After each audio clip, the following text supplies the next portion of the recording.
Bienvenidos y bienvenidas a este espacio que propicia la Librería Internacional en el marco de la Feria Internacional del Libro, en este año particular, su edición virtual 2020.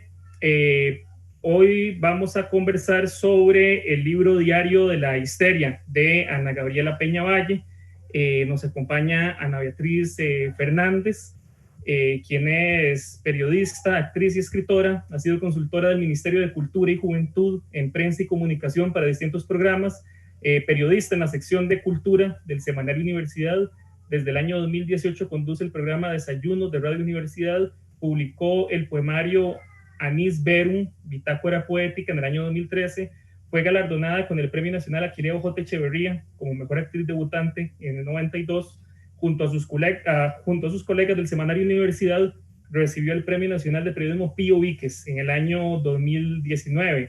Y Gabriela Peña Valle, desde 1998 se inició como bailarina de la compañía independiente Danza Aven, bajo la dirección de la maestra Cristiana Gigiré, y continúa hoy con Gabriela Dorris. Ha sido alumna de Cristina Gigiré, Mimi González, Rolando Brenes, Gabriela Dorris y Luisa de la Torre.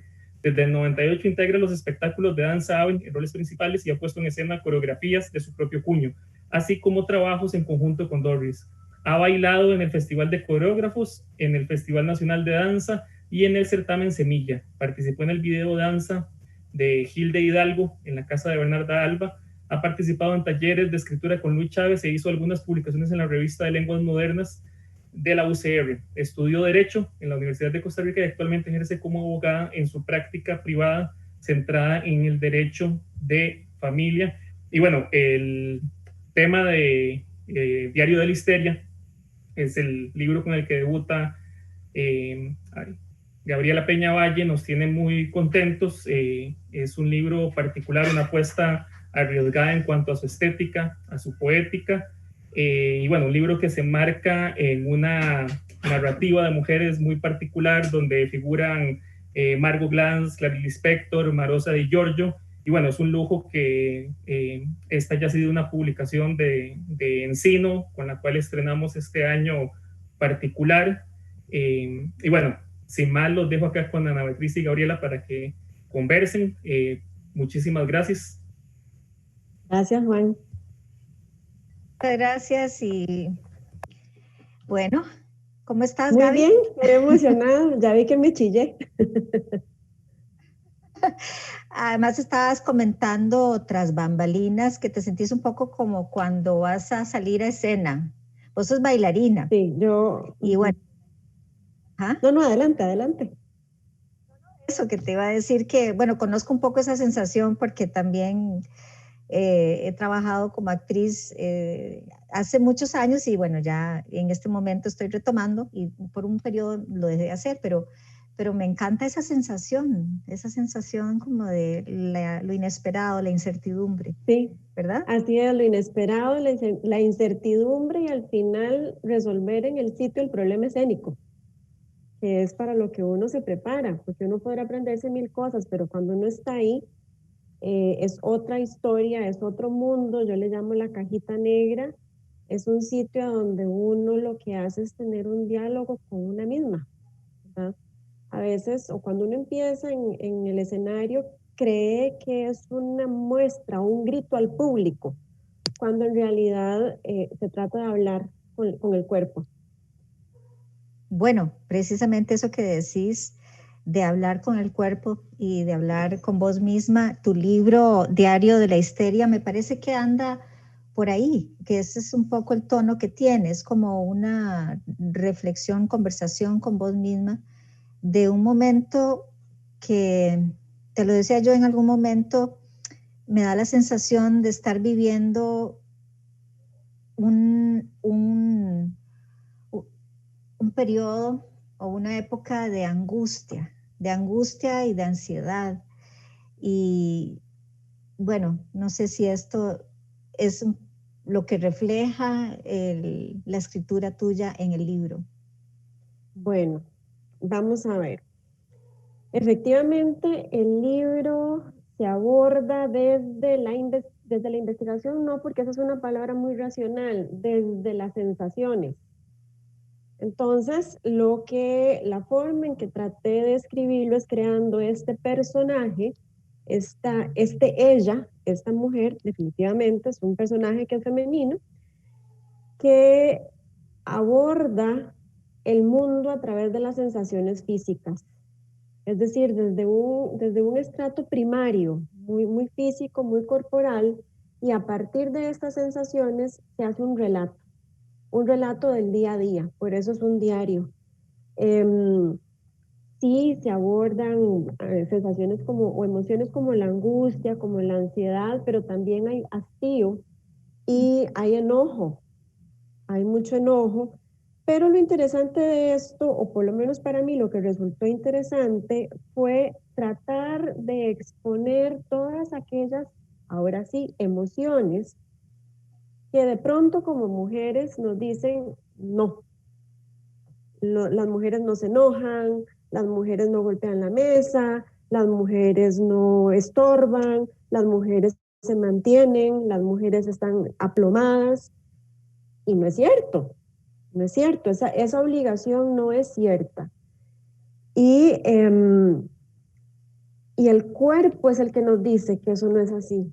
Porque si nosotros realmente le ponemos atención a nuestro físico, a nuestro cuerpo, nos damos cuenta que hay muchísimo más, se desbordan muchas sensaciones, muchas emociones, y no existe una razón real por la cual nosotras tengamos que limitarlas, achicarlas, medirlas, ser comedidas.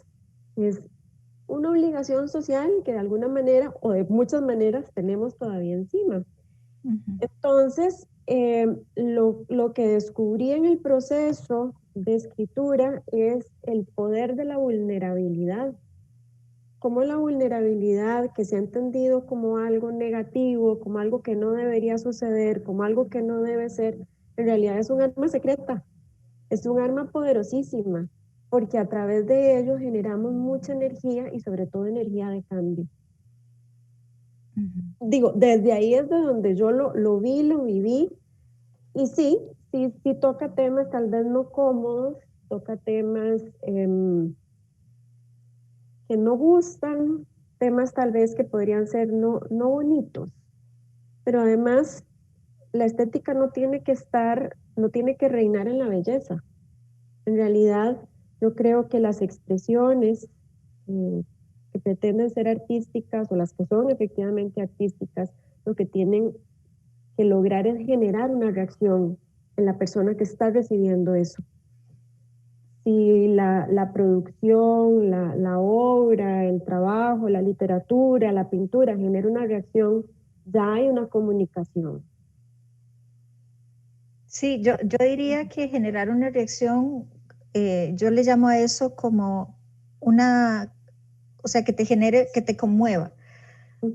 El arte te mueva o te conmueva, digamos, alguna de esas dos expresiones, te mueva, ya sea hacia la empatía, la tristeza, la alegría, o bueno, o a lo que te lleve, ¿verdad? Uh-huh. Yo puedo leer este libro y puedo darle una interpretación, puedo darle muchas interpretaciones. Este libro me va a expresar la cantidad de veces que la lea cosas distintas, ¿verdad? No siempre me va a referir a lo mismo, no siempre me va a llevar al mismo lugar.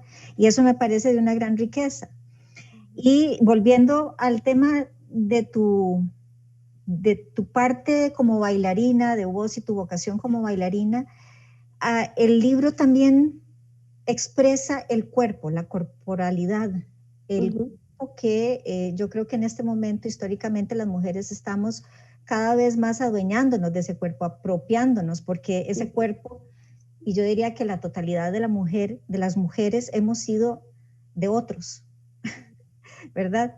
Y en este caso, vos te apropias de tu cuerpo, o este personaje que escribe o que describís en el diario de la histeria, se apropia de su cuerpo y se expresa a través de ese cuerpo. Y me parece que eso está muy relacionado con tu práctica como bailarina, porque creo que la percepción corporal que vos tenés o que tienen los bailarines y las bailarinas es particular, espacial, desde el punto de vista del espacio y desde adentro, digamos, de cómo se percibe ese espacio a través de mi cuerpo. Y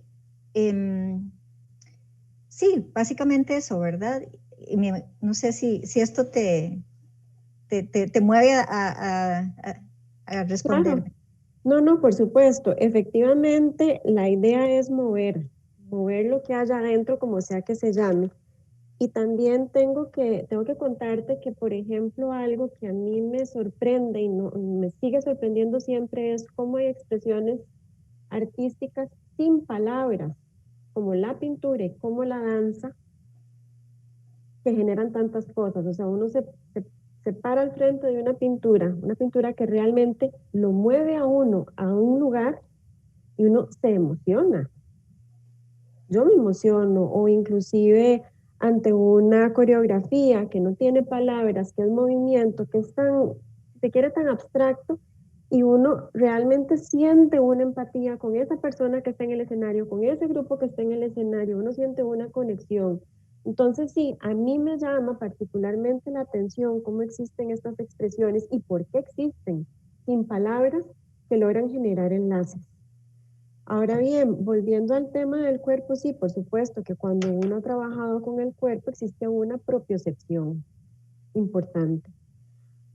Yo, vamos a ver, volviendo al tema del cuerpo y a la mujer, cuando mi abuela murió, una de mis abuelas murió, yo decía, bueno, ¿quién es ella? ¿Qué me enseñó ella? Que me pusieron a hablar en el funeral, ¿verdad? Cosa difícil, pero en fin, yo decía, mi abuela es manos. Mi Es abuelita es manos, mi abuelita era manos. Mi abuelita me enseñó a cocinar, mi abuelita me enseñó a sembrar. Mi abuela era una mujer que no era cabeza, tampoco era cuerpo, precisamente porque el cuerpo no les pertenecía, o no le pertenecía a ella en ese momento, todo el tema de la educación sexual y demás. Luego vienen estas generaciones de mi mamá, estas mujeres que empezaron a estudiar, que tienen 70, 70 y pico de años, catedráticas, aguerridas, fortísimas, admirables, pero viéndolo en retrospectiva, y espero que mami no me jale las orejas después de que diga esto, eran cabeza, se volvieron cabezas, estaban disociadas de su cuerpo porque tenían que negar el cuerpo para darse un lugar en la sociedad. Tenían que ser hiperracionales, tenían que ser intelectuales, tenían que ser académicas, porque tenían que negar aquella otra, y digo, lo digo desde el amor, o sea, lo entiendo, tenían que negar a sus madres que en realidad no eran o no se les permitía de alguna manera desarrollar sus capacidades, en su gran mayoría, académicas o intelectuales, tampoco su cuerpo. Y cuando yo hablaba de mi abuelita y yo decía que ella era manos, al final lo que pensaba es que qué dichosa y gracias a todas estas antecesoras que yo puedo mezclar la cabeza con el cuerpo. Es un acto revolucionario de apropiación del ser, porque los seres humanos no somos solo eso que no se ve, eso intangible, los seres humanos somos cuerpo, el cuerpo es la expresión más concreta que tenemos de nosotros mismos. Cómo caminamos, cómo nos movemos, qué es lo que nos duele, qué no nos duele, cómo nos presentamos, cómo nos vestimos, cómo necesitamos vernos. Entonces sí, hay un trabajo que se realiza en el diario desde lo físico, desde la corporeidad, tratando, no sé si lo logré, tratando de ser muy primario en ese sentido, para de esta manera poder lograr, según yo, a través de este personaje, una empatía que vaya más allá de las palabras. Con quien lo vaya a leer. Y por supuesto que el otro objetivo que sí tuve, y lo tuve claro, es no entregar un producto finalizado. Es decir, es un producto finalizado, pero lo que quiero es no decirle a la persona, usted tiene que pensar esto en esta frase y pensar esto en este capítulo y cerrar con este otro, sino que quería yo que en la lectura la persona, el lector, pudiese resolver el problema escénico como quisiese o como en ese momento sintiera que era la mejor forma. Y por eso también el formato de diario sirve, porque son una serie de impresiones sobre una vivencia en un momento determinado, en un marco temporal determinado. Y pues así tratar de mover algo y bueno, espero que se logre de alguna manera. Sí, bueno, porque el diario también te permite leer en donde quieras. Así es.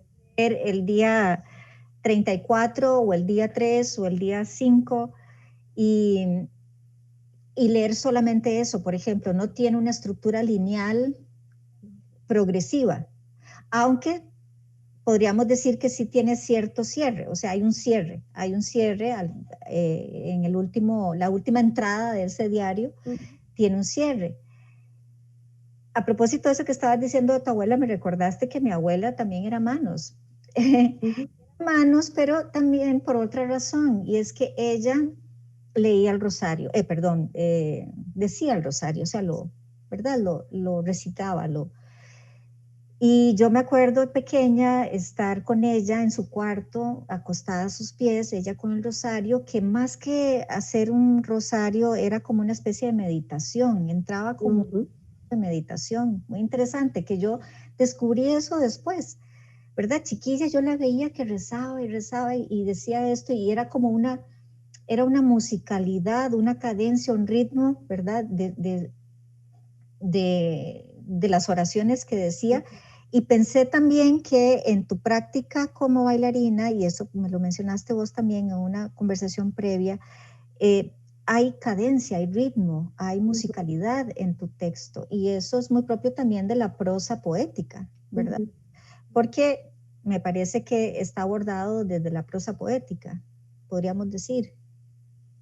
Yo creo que sí, en realidad, cómo está abordado no lo sé, yo no vengo del mundo de las letras, entonces eso ha sido muy interesante porque oigo cosas relacionadas con el diario, cuestiones técnicas, y yo digo, bueno, si esta persona que sabe lo dice, yo le creo. Lo que sí es cierto es que está abordado desde la cadencia. Y sí está abordado desde la cadencia porque estamos hablando de un diario, de una histeria, de una conversación con uno mismo. Y probablemente esta cadencia tiene que ver con lo que vos decías al inicio, un poco de ansiedad, esos pensamientos circulares, ese conversar con uno mismo, esa obsesión, esa neurosis. De repente podría llamarse diario neurótico, no sé. Pero sí hay una cadencia porque sí me interesaba generar esta idea que machaca, que uno habla, que la deja guardada en una gaveta detrás de la cabeza, que se dedica a hacer otra cosa y de repente vuelve. Y al final eso somos un tejido también de ideas que se van desplazando en el tiempo. O sea, somos como un petate tejido que cambia de colores y que va en diferentes dimensiones. Y sí, la cadencia sí es adrede. Sí hay una voluntad cadenciosa en el diario, que también creí o sentí yo en su momento que podía ser una forma de amarrar las entradas. Porque inclusive, no sé, me parece, podría ser, que lo haya logrado, que en las entradas haya entradas más lentas, donde la cadencia es más como una melaza, más pegajosa. Hay entradas más obsesivas, más rápidas. Hay entradas más rápidas sin obsesión. Entonces sí hay un deseo de generar un ambiente cuando se lee el libro.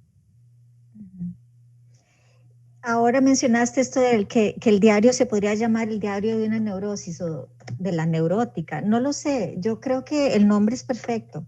El nombre que escogiste es el nombre que escogiste y por algo será. Y me llama mucho la atención porque histeria, histérica, hay una referencia del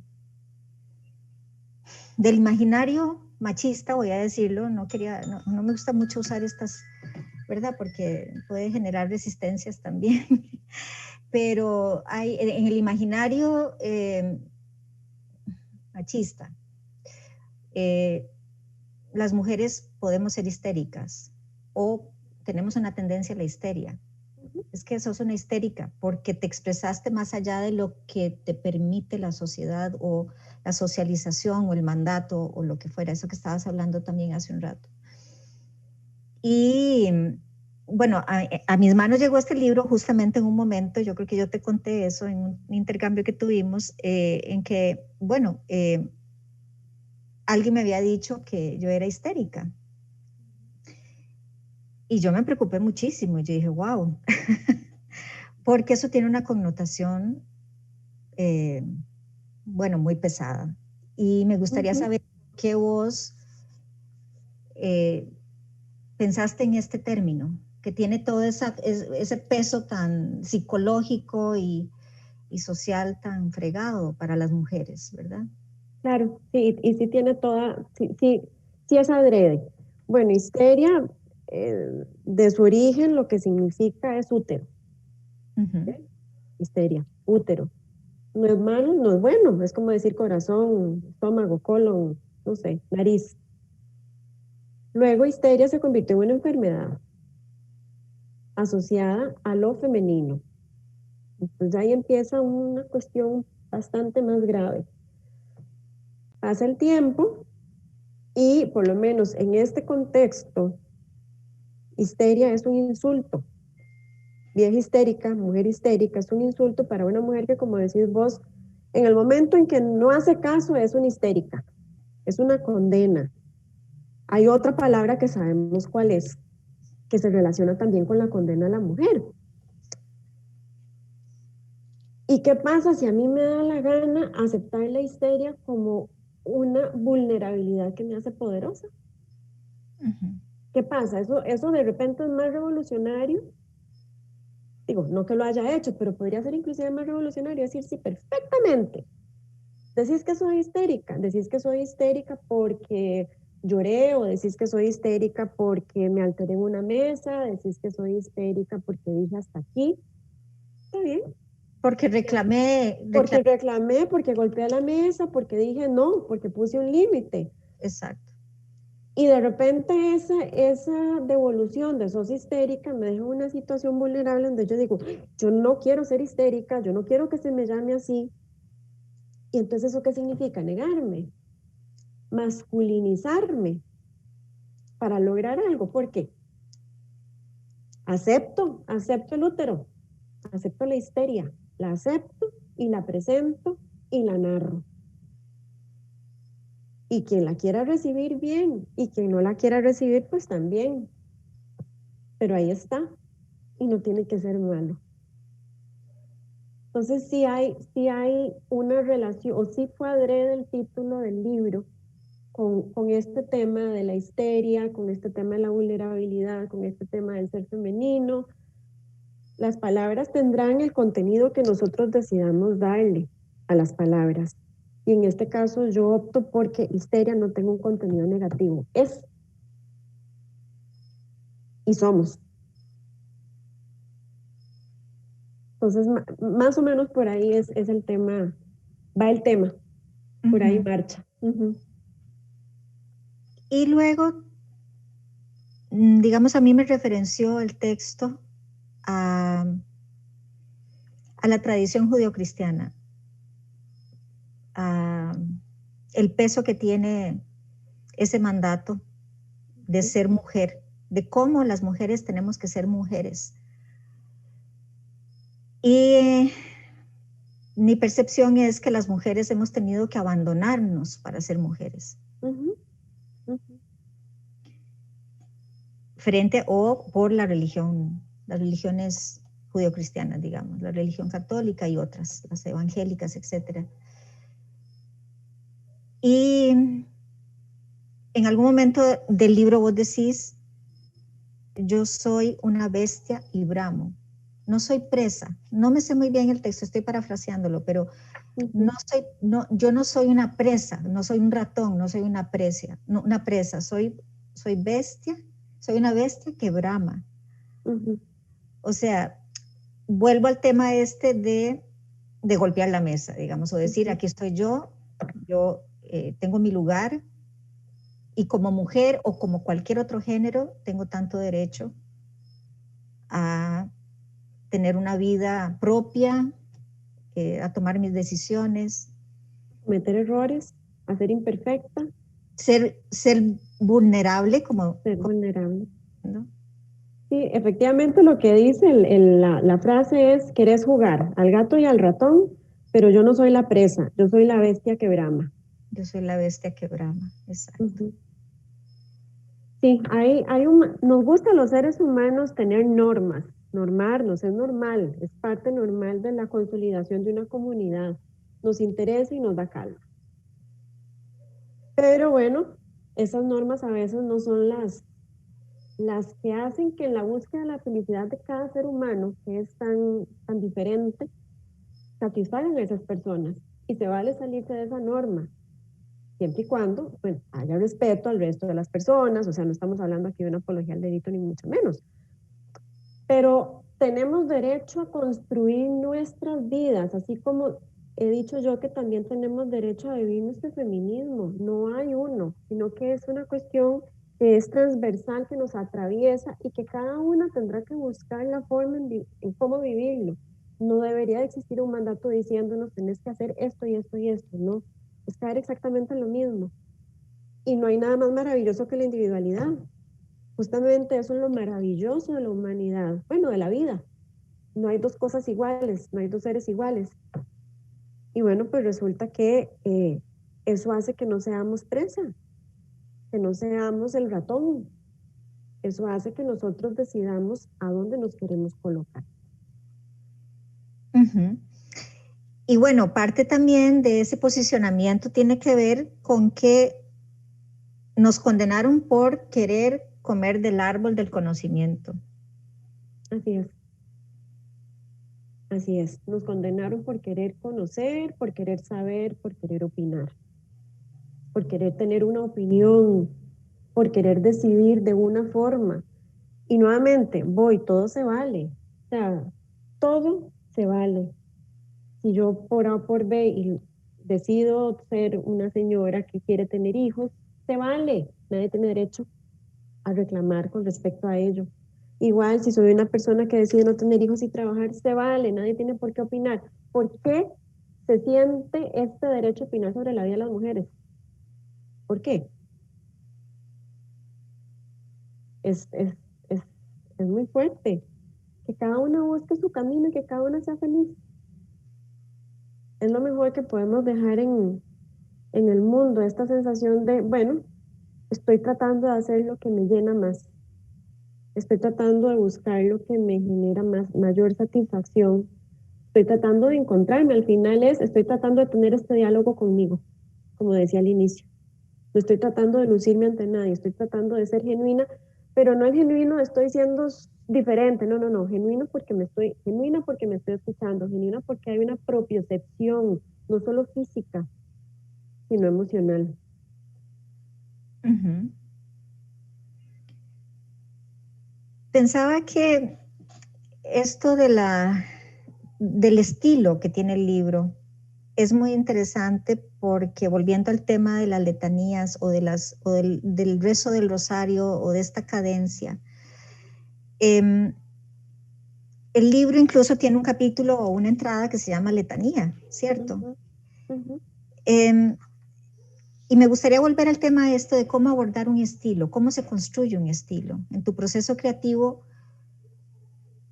¿cómo fuiste creando toda esta simbología? Porque el libro tiene un desarrollo de metáforas y de referencias simbólicas, bueno, que dichosamente nos hará a cada uno pensar en distintas posibilidades, pero desde tu propia experiencia, ¿qué te llevó a elegir esos precisamente, el centauro, la bestia, no sé, el ángel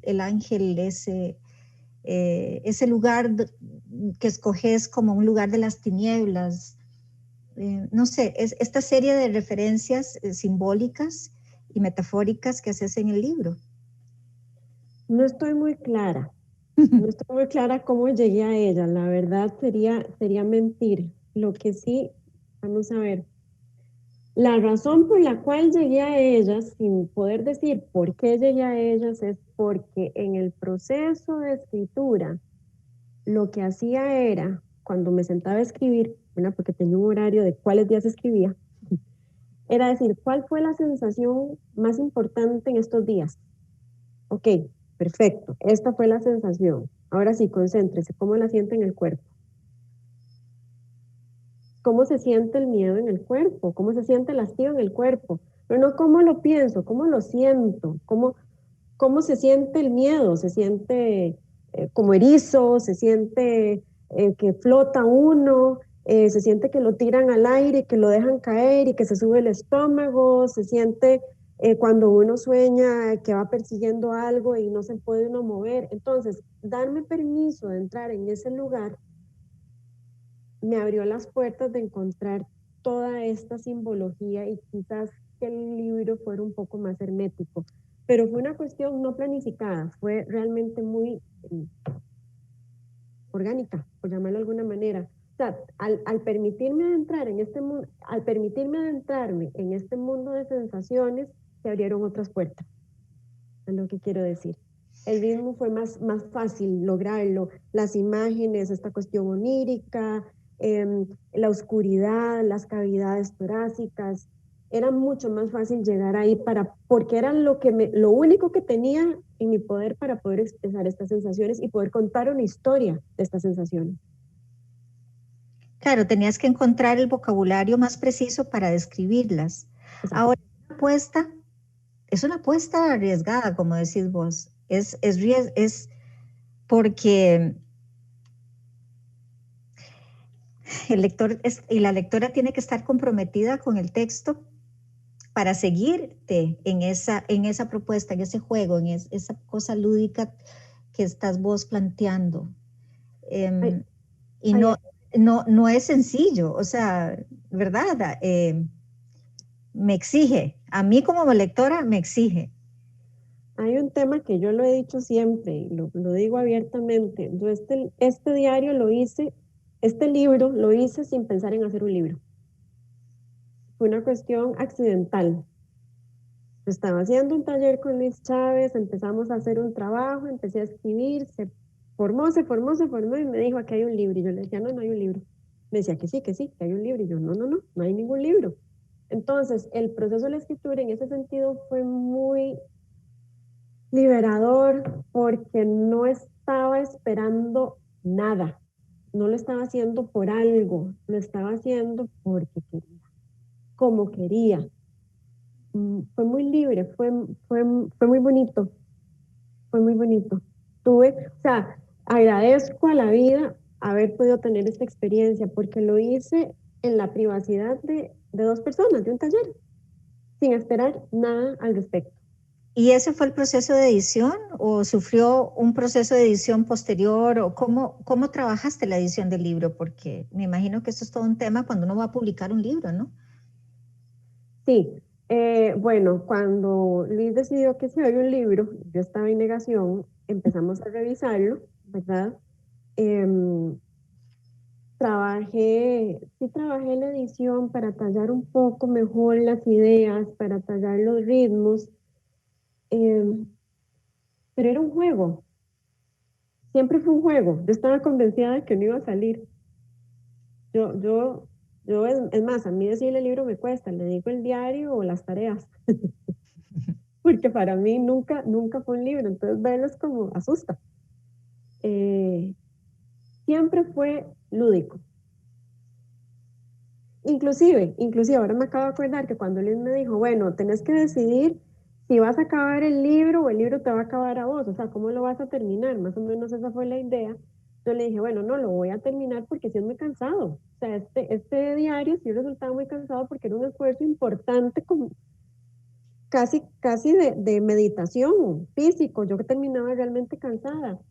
Y dije, voy a terminarlo, pero necesito que me des un mes de tiempo para que se me olvide que me estás diciendo que esto es un libro, para poder volver al mismo lugar a donde estaba antes y escribirlo desde esa libertad, desde ese juego. Entonces sí, la última entrada tardé un mes en armarla, en escribirla, que no la armaba. Y en realidad yo lo que le dedicaba eran, digamos, pensaba, sentía mucho y me sentaba un par de horas y escribía.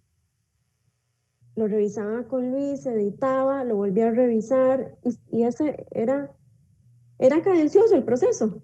Perdón, te interrumpí. No, más bien yo te interrumpí a vos, que es que te quería preguntar a propósito de que dijiste que para volver al libro pasó un mes, etcétera, pero y mencionaste el punto de partida. ¿Cuál fue ese punto de partida? ¿Qué te hizo clic y empezaste a escribir sobre esto? ¿Ya sabías cuando empezaste a escribir que era un diario, que iba a ser sobre, o tenías una idea? No. No sé cuál fue el clic. Vamos a ver cuál pudo haber sido el clic. No, sí, claro, me dijo Luis, hace algo que sea como un diario de tu vida. Y entonces yo le dije, mi vida es muy aburrida. ¿Cómo voy a hacer algo en mi vida? Es súper aburrida, ¿qué voy a escribir? Y entonces me dijo, ese es tu problema. Le dije yo, bueno, sí, tenés razón, ese es el problema escénico. Entonces me fui pensando y dije yo, ¿qué puedo escribir que no sea tan aburrido de mi vida? Bueno, de repente las sensaciones a lo largo de periodos de tiempo, de semanas, de días, es lo único que me pareció medio interesante de escribir, porque sentarme a narrar lo que me pasó en el día, bueno, es un bostezo, dirían. Ese fue el punto de partida, tratar de hurgar, es más, dije yo, claro, lo que voy a hacer es tratar de escribir como trato yo de bailar. Cuando uno le dan un papel, entonces uno se aprende los pasos, perfecto. Entonces de repente llega el director y le dice a uno, no, tenés que sentirlo, tenés que ser más orgánica, tenés que hacérmelo creer, ¿y cómo hace uno eso? ¿Qué le explicó cómo hacer uno eso? Bueno, entonces uno ha indagado y uno dice, bueno, si siento, no sé, pensando en la casa de Bernarda Alba, el papel de martirio, si siento que no pude tener hijos y me siento seca, como dice justamente la novela, entonces, ¿cómo se siente estar seco? Entonces no puedo salir elegantísima, divina, con las escápulas hacia atrás, no, me toca sentir seca. ¿Cómo se siente eso? Ok, ¿cómo se escribe eso? ¿Cómo se presenta eso? ¿Cómo sin palabras se comunica eso? Ese es el punto de partida, creo. Entonces al final sí fue un proceso de introspección, Totalmente. Como de autoconocimiento. Vos podrías decir que el libro, la personaje del libro no sos vos. No, yo no creo que sea un libro autoproyectivo, yo creo que es un libro que trató de hurgar en las pulsiones que no son comunes, en las pulsiones humanas. Yo creo que el personaje del libro puede ser cualquier persona, yo creo que todo el mundo ha sentido hastío, yo creo que todo el mundo ha sentido angustia, yo creo que todo el mundo entiende lo que es ir a un lugar y sentirse vacío, que nadie le habla, que nadie se va a ir a meter al baño porque no tengo nada que decir. Yo creo que la gente sabe entender lo que es decirle a alguien o pensar, yo no soy el ratón de tu juego. Yo creo que la gente sabe lo que es decir, estoy enojada, te quiero golpear, aunque no se haga, pero es ese fuero interno que todos tenemos y que nos han enseñado quizás a callar más de lo necesario. No desarrollamos ese diálogo interior con tanta facilidad. Bueno, digo, yo estoy hablando de lo que conozco, que es una burbuja valle centralina de Costa Rica. Entonces tampoco es genérico, pero sí trata de hurgar más en las pulsiones y de esta manera hacerlo más nuestro, más de todos. Tratar de comunicar algo más. Como la médula. La médula es lo que está ahí entre el hueso, entre los huesos, digamos, que corre Sí. ahí. Sí, Y exactamente. que todos, sí. Y luego lo pariste el libro. Yo sé que es una metáfora muy usada, pero de algún modo es como la sensación, creo yo, que tenemos cuando logramos escribir algo y decimos, wow, sí, ya, cerrado, capítulo cerrado, aquí lo que toca es parir esto y dejarlo ahí a un ladito. Sí, yo no sé si yo paría el libro o el libro me parió a mí. Cualquiera de las dos, digamos. Cualquiera de las dos. Eso digamos, de cierre, de algún tipo de cierre, y que después implica la edición del libro, la publicación, que está en ese momento, cuando ya sentís que el libro está ahí en el anaquel de alguien o lo están vendiendo en la librería internacional. Sí, da un poco de vértigo. pero esa es la vida, ¿no? Es bonito vivir un poquito de vértigo en la vida porque le da ese sabor de, uy, no, mejor me hago para adentro. ¿Qué es lo que nos pasa cuando vamos a salir a escena, digamos? Totalmente, la cajita negra, donde uno no ve nada más que negro alrededor y el cenital encima, y uno dice, me puedo ir de jupa porque allá abajo está la fosa del teatro, y de ahí, si me voy, pero no voy a dejar de vivir este momento. ¿Y has tenido algún tipo de retroalimentación, realimentación, dicen algunos que se dice, no sé, pero bueno, como eh, te han dicho cosas al respecto? Sí, me han Sí. dicho cosas al respecto, de todo me han dicho, y todas las agradezco y todas las recibo y las abrazo con gratitud. Hay una retroalimentación que me hizo mucha gracia porque este amigo me dijo, empecé a leerlo buscándote a vos, buscando tus histerias y después me di cuenta que estaba buscando las mías, por ejemplo.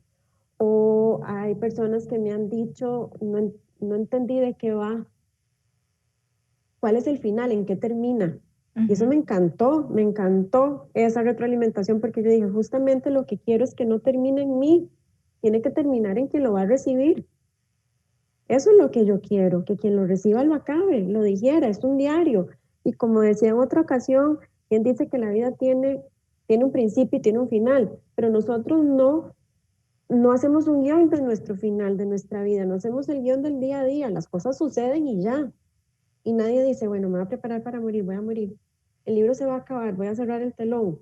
Sí, pero no es así. Entonces, también es rico que las cosas queden un poco en el aire y que con el peso o la humedad caigan por sí mismas, su propio peso. Claro, es una puerta que se abre o una ventana que se abre, no que se cierra, porque además esa percepción de que la vida se acaba en realidad se transforma, Ujú, ujú. Y ¿verdad? bueno, el libro tiene ventanas y tiene puertas. Sí, Tiene muchas ventanas, tiene muchas puertas, tiene muchos atardeceres, tiene muchos mirar, tiene muchos espejos, tiene muchos vidrios, tiene mucho esto de apertura, de salir, de entrar. Sí lo tiene. Me di cuenta después, no cuando lo estaba haciendo, pero después cuando lo tuve que revisar, que es terrible porque le da uno como un susto, me di cuenta que sí había muchas entradas y salidas.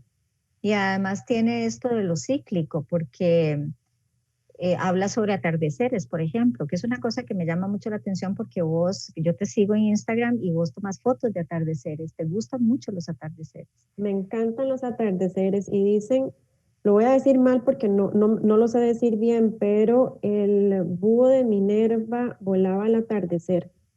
Cuando ya ha sucedido todo, cuando ya a uno le pasó todo, es en el análisis ex post que se alcanza un poquito de sabiduría. Es ese momento de parar y decir, bueno, el día fue así, ¿qué aprendí? ¿Qué pasó? O no aprendí nada o no pude. Y sí, los atardeceres me encantan, me parecen dramáticos, me parecen divinos y me dan una sensación de libertad y sobre todo esta claridad de que uno es tan poco y el resto es tan grande, pero uno es tan grande que es parte de eso. Entonces sí es como mi momento mántrico, por llamarlo de alguna manera. Sería el momento en que se rezaría el rosario, sería el momento en que, ¿verdad? Es un momento especial y ese poder de la noche atrás que viene y el sol que se está yendo es absoluto. Es un tsunami. Me encantan los atardeceres. Bueno, y en algunas civilizaciones sabias, los sabios son los abuelos, digamos que podríamos interpretar que es en ese momento de declive del ser humano, Que aquí cuando se dice que es declive y en realidad uf, es, es maravilloso llegar a viejo. Es maravilloso. Y a mí me gustaría muchísimo que como sociedad, los costarricenses, valoráramos a las personas viejas. Es algo que me mueve. Yo quisiera que Costa Rica valore a los viejos, a los y las viejas, y no y tengamos miedo. yo creo que ya tenemos que ir cerrando, no recuerdo a qué hora eh, empezamos la conversación, pero eran 45 minutos, tengo la sensación de que ya pasaron. Eh, Solo esto, hay una resolución en el libro, hay como un descanso, hay como llegar a un lugar donde podés hacer así, digamos. Soltar, me parece, me parece. Es así. No sé si estoy spoileando, perdón a las personas que no les gustan los spoilers, pero el libro se puede empezar a leer de atrás para adelante y no pasa nada. ¿Sí?